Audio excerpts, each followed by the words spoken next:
이번 시간에는 이제 70페이지 기본권 총론 들어가도록 하겠습니다.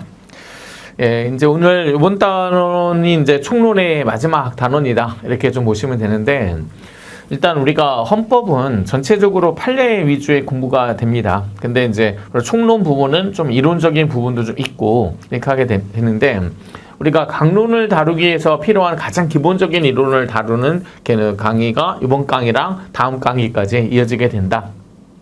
그래서 기본권 총론은 좀 중요하게 생각을 하셔야 돼요. 그래서 우리가 뭐 교정 승진, 좀 어렵게 출제가 안 될 거다 이렇게 예상을 하면서도 그래도 가장 기본적인 것은 좀 해야 된다라고 생각하면서 우리가 강의를 진행하고 있습니다. 그래서 기본권 총론은 좀 자세히 좀 공부할 수 있어야 된다. 다른 거는 우리가 좀 위헌이냐 합헌이냐 뭐 이런 거 주요 문장들만 체크하면 되겠지만, 총론 파트는 좀 우리가 강론을 다루기 위해서 필요한 어떤 기술적인 것들을 배우는 이런 강의가 되기 때문에 좀 자세히 볼 필요들이 있다. 이렇게 좀 생각하셔야 됩니다. 특히 이제 오늘 진행하는 강의 중에서 그 과잉금지 원칙 그리고 기본권의 갈등 이 두 가지는 확실히 챙기셔야 한다라고 생각하고 강의 시작하겠습니다. 강의 70페이지 그 1번의 기본권의 주체에 관련된 겁니다. 이거는 뭐 이론적인 것보다요, 판례문의 문장들을 좀 체크해 나가시면 되고, 최근에 좀 이슈가 되는 그런 이제 내용들에 대해서 정리해 나가시면 되는데요. 일단 우리가 기본권 좀 보겠습니다. 기본권은 크게 두 가지로 구분할 수가 있어요. 그러니까 인간의 권리냐, 국민의 권리냐 이렇게 구분할 수 있는데,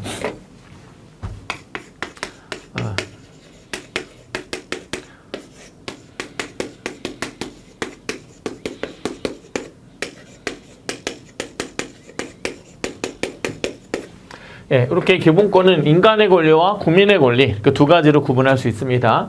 인간의 권리면 인간이면 누구나 가질 수 있는 권리다 이런 얘기고, 국민의 권리는 우리나라 국민만이 가지는 권리다 이런 얘기입니다. 우리나라 대통령 선거권은 우리나라 사람만 하는 거예요? 인간이면 누구나 하는 거예요? 이거는 우리나라 국민만 해야 되죠. 이렇게 되는 것이고, 그 다음에 인간의 존엄과 가치 하면은 우리나라 사람만 존엄해요? 외국인도 존엄해요? 그럼 인간이면 누구나 존엄하다고 평가되고 그런 대우를 받아야 합니다. 그럼 인간의 존엄과 가치는 인간의 권리에 해당하는 것이다. 이렇게 해서 기본권의 내용에 따라서 이거는 우리나라 국민만이 가지는 권리다, 인간이면 누구나 다 가지는 권리다, 이렇게 해서 구분할 수가 있어야 되고요. 인간의 권리로 구분이 되면 이거는 외국인에게도 보장이 된다. 결국 그 외국인에게 보장될 수 있는 권리냐 아니냐를 판단하기 위해서 이 분류를 하는 것이다. 이렇게 생각하시면 됩니다.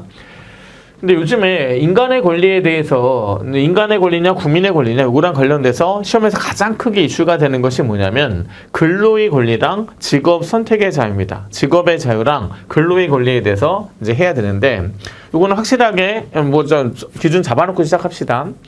일단 근로의 권리든 직업의 자유든 내용이 비슷하지만 사실은 달라요. 내용이 다른데, 중요하게 보셔야 될 것은 내가 현재 일자리를 가지고 있지 않은 상태에서 보장돼야 할 권리, 이것은 외국인에게 보장되지 않습니다. 그 다음에 일자리를 가지고 있는 상태에서 보장돼야 할 권리는 외국인에게도 보장이 된다. 이렇게 돼요. 그래서 우리가 봤을 때 여기서 근로의 권리를 좀 체크를 해보면, 근로의 권리는 여러 가지 있지만 이 이슈와 관련돼서는 크게 두 가지로 분류를 하면 일할 자리에 대한 권리가 있고 일할 환경에 대한 권리가 있습니다.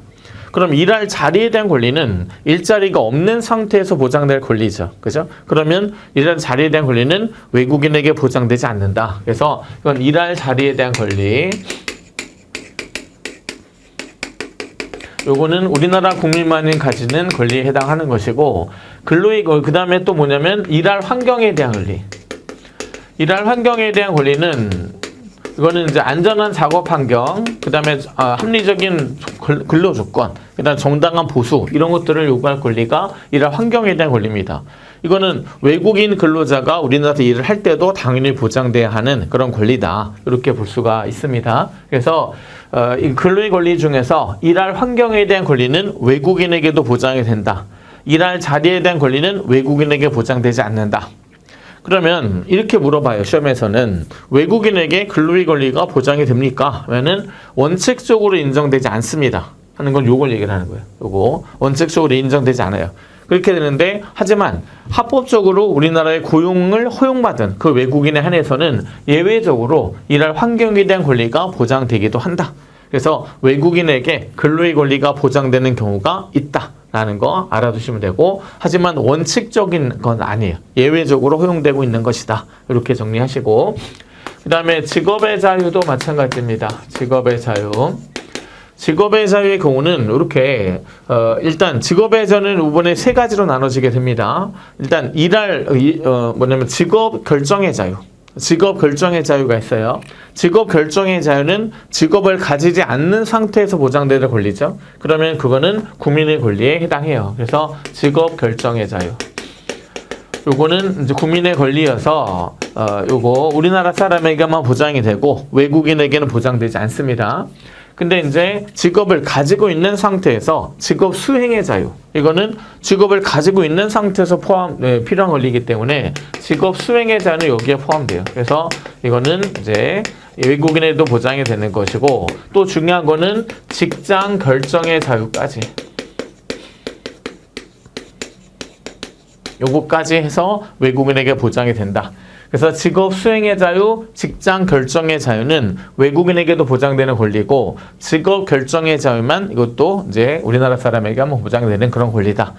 그래서 기본권 주체에 관련돼서 외국인의 보장이 되느냐 되지 않느냐 해서 가장 핫하게 출제되는 것이 이 근로의 권리랑 그 다음에 직업의 자유 이 두 가지다. 이렇게 생각하시면서 이거를 잘 정리해 주셔야 돼요. 가장 출제가 많이 되고 최근에 가장 큰 이슈가 되는 이런 문제 출제 경향이기 때문에 이거는 확실하게 외워놓고 시작하셔야 합니다. 이거는. 예, 그래서 거기 70페이지에 보시면은 여기서 첫 번째 점을 보세요. 외국인에게 근로의 권리에 대한 기본권 주체성을 인정한다는 것이 곧바로 우리 국민과 동등한 수준을 보장하는 것은 아니다. 이거는 직업의 자유뿐만 근로의 권리뿐만 아니라 보세요. 외국인에게 직업 어떤 기본권 인정이 된다. 그렇게 한다고 해서 우리나라 국민과 동등한 수준으로 보장해준다 그런 뜻은 아니에요. 보장을 해준다. 근데 우리나라 국민에 비해서 좀 더 폭넓은 제한은 가능해진다. 이렇게 보셔야 합니다. 그 다음에 세 번째 점 보시면 일할 환경에 대한 권리는 외국인에도 보장이 된다. 이런 단편적인 문장으로 나와요. 그래서 그거를 잘 체크를 하시고 그 다음에 다섯 번째 점 보면 외국인이 국내에서 누리는 직업의 자유는 법률에 따라 정부의 허가에서 비로소 발생되는 권리다. 그래서 이제 우리나라에서 직업을 가질 수 있느냐 하려면 취업 비자를 발급받아야 되죠. 정부의 허가를 받아야만 허용되는 권리가 되기 때문에 이거를 기본권이라 볼 수는 없어요. 외국인에게는. 그리고 제한적으로도 직장 선택의 자유를 향유할 수 있다. 외국인도. 여기서 직업 결정의 자유 아니에요. 직장 선택의 자유입니다. 그리고 직장 선택의 자유는 우리가 여기서도 얘기를 했지만 여기 직업 결정의 자유에 포함되는 이런 내용이기 때문에 직장 결정의 자유, 직장 결정의 자유는 이런 것들은 외국인에게도 보장이 됩니다. 예, 그래서 외국인에게 보장되는 것과 보장되지 않은 것들은 주로 인간의 권리는 보장해주고 국민의 권리는 제한적으로 제한된다. 이렇게 보시면 됩니다.